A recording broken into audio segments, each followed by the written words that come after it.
Is change slow and gradual, or does it require dramatic action? This is a question that has long been debated. Some argue that only drastic measures can affect real change, while others believe that a more gradual approach is necessary for lasting transformation. As it so often does, research showed that both approaches had merit, but it was the former that garnered the most attention. After all, who doesn't love a good shake-up? For some, change was forced upon them by outside factors, like a sudden shift in the political landscape or a new technology that no one knew how to use.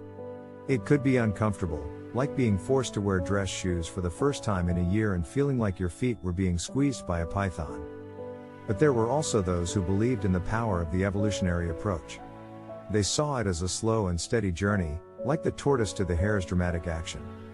It was the subject of much discussion, particularly when it came to promoting cultural change.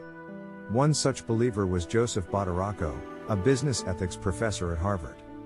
He argued that the most effective moral leaders were the ones who operated beneath the radar, achieving their reforms quietly and without widespread notice. They were like the ninjas of organizational change, you never saw them coming. Another example of this was the tempered radical, who gently and continually pushed against prevailing norms. It was like being the kid who sat at the back of the class and quietly rebelled against the teacher's rules. Over time, these small actions added up, like drops of water that eroded granite. It was innocuous, yet effective. And then there was Peter Grant, a black senior executive at a West Coast bank who slowly, yet radically, altered the face of his organization. His private, long-term goal was to bring more women and minorities into the fold and help them succeed. Throughout his 30-year career, Peter hired highly qualified members of minorities and women.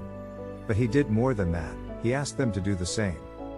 He explained the importance of hiring diversely and why it was their obligation to do so.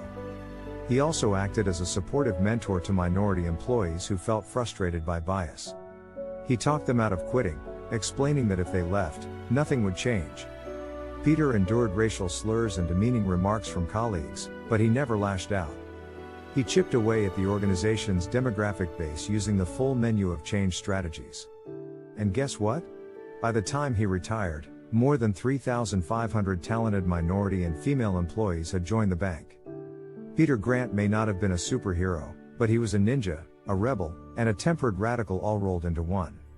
He showed that sometimes, the most effective way to make a difference is to be patient and persistent, chipping away at the status quo one small action at a time. And who knows?